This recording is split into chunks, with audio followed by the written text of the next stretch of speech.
Right.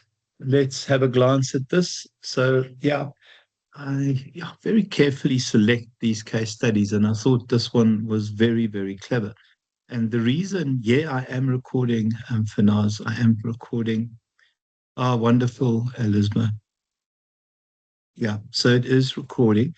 So the reason I'd selected this is because many years ago, GM had gone through a variety of transformations. And back then, they had brought in a woman that changed the culture and changed the way the organization worked. And I think the reality is with any organization, you can become very stale if you don't reinvent yourself. And, we have spoken about the need for dynamic capabilities.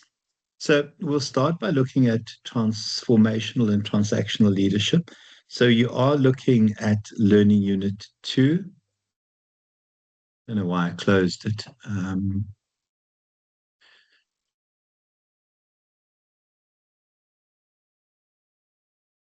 Right, so you are looking at Learning Unit 2, and you are looking at slides 22, 23, 24, 25, 26. Okay. So we want both components. Let me just verify that transformational and transactional leadership. So I think we know at this point that organizations need to be light on their feet. They need to be able to transition very quickly between different realities as the world changes. Now, the simple truth is when we think of transformational leadership, it's often the Mandela effect that we talk about, and particular around our transformation into a democracy. And a lot of this theory is almost based on his behaviors during that time. And you can see so much of Mandela in the theory as well. So when we look at transformational leadership, I think the first thing to remember, it's the ability to get people to go above and beyond. It's not about instructions. It's not about telling people what to do. It's creating an environment where people want to be fantastic simply because of their relationship with you, how impressed they are with you, their admiration for you. But none of that is important because I think this kind of person is just naturally decent, naturally authentic. So when we look at transformational leadership, I think we realize that these are the individuals that create organizations that are light on their feet, that are able to adjust and reinvent themselves and remain relevant. But it's also about a futurist. And if you look at some of the great transformational leaders, including Martin Luther King, they all have that kind of I have a dream moment where they can tell you what they believe the future should be. And generally, that future is in the form of a vision, and it's aspirational, it is inspirational, it gets people excited. So when we look at transformational leadership, so we see that these behaviors form part of transformational leadership, those idealized behaviors. I'm not going to go into detail because I've done this before when we looked at this. But Mandela comes out of prison and decides to forgive. Inspirational motivation. He had a very clear vision for South Africa, a democratic South Africa. He got people to question their assumptions. I would have used the example of how he told his head of security to appoint ex-security policemen to to to take charge of his protection. I mean, it's insane. A week prior to his release, these guys would have arrested him on the spot. And then also, I spoke about when he went and opened that particular community hall where he introduced and was introduced to the VIPs, and then walked to the back and introduced himself to each of the cleaners as if they were a VIP. And I think the reality is these are people we admire. We can identify, we aspire to be them. So in terms of transactional leadership, I think for me, transactional leadership is a give and take type leadership. It is often what's in it for me. And I would have used this example when I lectured it, is that often your parents would have used this in dealing with you. If you clean your room, you can go out tonight. If you do this, then this will happen, and that this will generally be a positive consequence. So the kinds of things that we see when we look at transactional leadership, The first one is contingent reward. So you start by telling people what your expectations are, and then you reward them and you make sure that you keep the line of sight between what you expect and what they've delivered in terms of those expectations very, very clear. Management by exception, I quite like this approach. It's almost catching people doing the right thing. So what you try and do is you go and actively try and support people to do the right thing, to work towards your expectations. I'm not a big fan of management by exception, because for me it's almost catching people doing the wrong thing, and I'm not a big fan of that whatsoever. But it's the magic combination of those two that allows us to transform organizations. So that's the first one. The second one, if anyone wants, you can type the page numbers in here. I'm not too worried about the textbook. You guys can share it on the group. The second one, teams and cross-functional collaboration.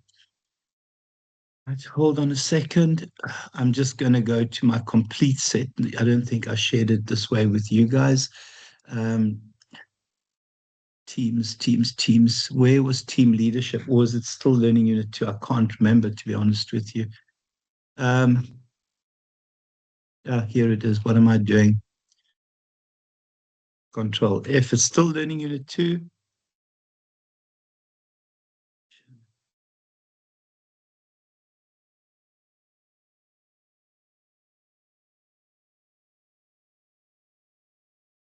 Guys, why am I not finding this? Let me just read that question again before I lose my mind. Please just give me a second as well.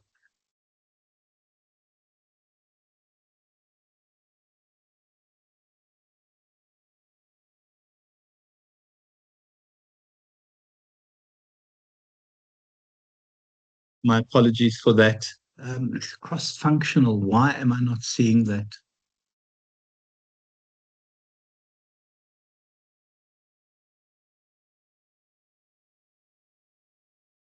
What is going on here?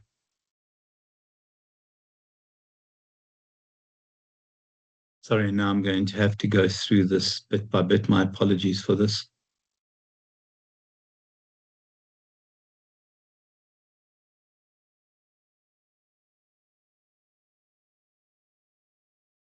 Oh, okay. So I think the reality is I'm also looking at the wrong thing. The cross-functional collaboration, in fact, is from the case study. So if we look here, you are looking at Learning Unit 2. You are looking at, yeah, so you're looking at slides 8, 9, 10, 11, and so forth. I think it goes up to there. So I think the first thing is that we see organizations being team-based. I think we talk about lateral organizations. So the supposed lateral organizations is where you don't work towards a specific functional head, but rather you work towards customer. And we see the kind of lateral behavior where we have customers that are both internal and external. So team leadership is really there to make a difference in terms of achieving objectives, but also creating the environment where people can be fantastic. And I think we see these self-managed teams, but even in self-managed teams, we've seen how team leadership changes all the time. So, in terms of the kind of things that are important, I think the first thing is to embed those team processes. I think it is a danger to assume that people will automatically know how to work together, how to collaborate, how to deal with conflict, how to work towards collective goals, how to set collective goals, etc. And then the second one is to teach people how to use those team processes to deal with the realities of the insanity that we find ourselves in. And then I think the key thing here is assisting people to create those goals. We often will hear in fairly modern organizations of mission directed teams, where in addition to the vision and the mission of the overall organization, teams would have their own vision as well and their own mission statement. Right. I think that's it. Let me just read this question so I don't bugger this up. Um,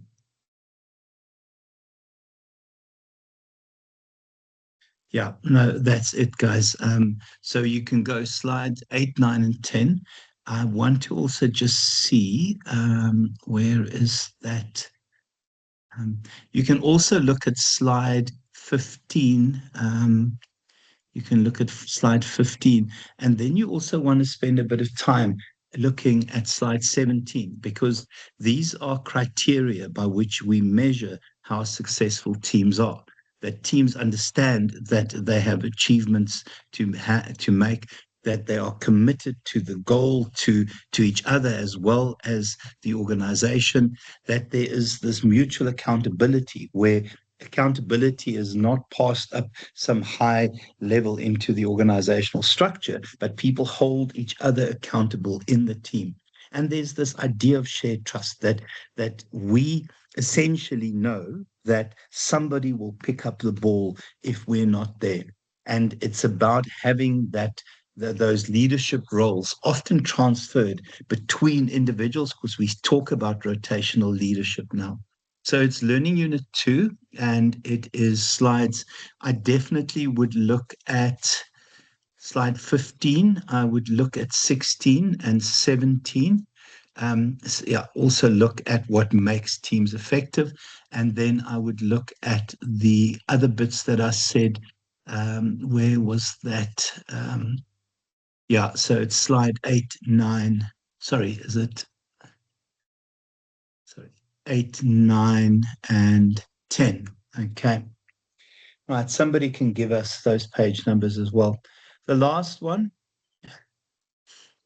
okay, organizational change. So I think the reality is that it is very risky to assume that organizations will change and simply do so almost organically. It's not the way that change works. Change is a deliberate process. It is a focused process. It is led by change leaders. There are catalysts involved in terms of individuals who start the chain reaction in terms of change. So I just want to find the change one, sorry. So in terms of leadership, and let me just get the question again. Okay, yeah, the principles of leading organizational change. So you are still looking at Learning Unit 2. Yeah, you are. So you want to definitely spend a bit of time discussing what an effective change leader does, because those are key principles in bringing about change.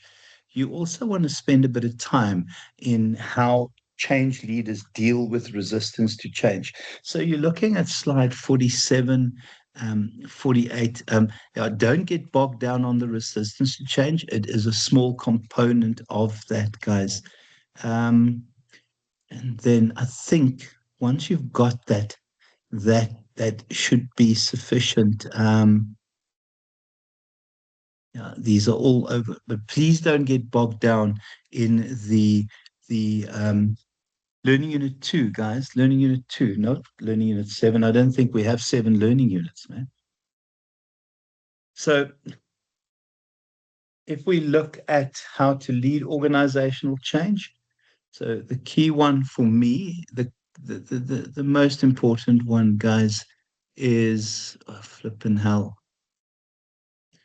Yeah, it's that, guys. I think if you look at leading change, and that is a solid foundation to work from. Spend a bit of time also discussing the notion of dealing with resistance to change. If you want, and I hate doing this because I specifically created these questions so that you guys have freedom in answering it. If you want to look at Kotter, you can use Kotter's model, but don't that's what I'm going to say. So decide which best applies to the approach you want to take. please take a look at what is in the case study as well. So I deliberately created these questions so you can decide how to approach it. But certainly, I would have 47 in mind. I would have a brief look at resistance. And then, if you want, you can use as a backdrop in your discussion Kotter, because Kotter is a wonderful example of a change model. And I can't find the damn thing now.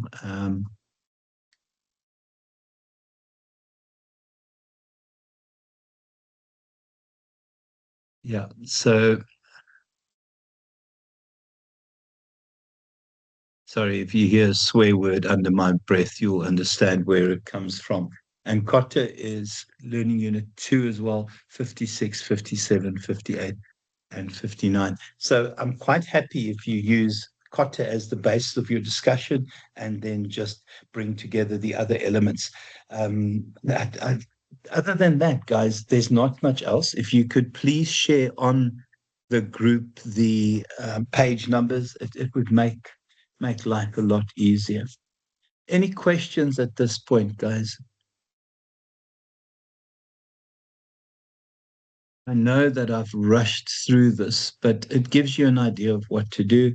We still have the group to ask questions on. And yeah, please use that group, guys. I think that group is phenomenal. Thank you so much, guys. Word count, what was the word count in the previous one, Lesejo? What was the word count in the previous one? Keep it to 2,500, guys.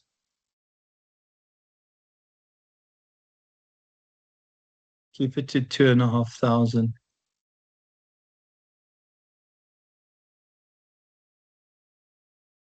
Yeah, for Nas, that's fine. 2,500 to 3,000. Okay. Anything else, guys? I've got tons of marking to finish, and I've got to finish it today. Um, Marissa, if you want to use Kotta as the frame, you can clearly stick to Kotta, but Kotta accommodates all those other elements that I've mentioned. Okay. I mean, I'm not going to be critical of how you approach this. It really is where the case study leads you. But Kotter is a good framework. Okay. Right, guys. Thank you so much. Please take care. We'll keep chatting. Cheers, all.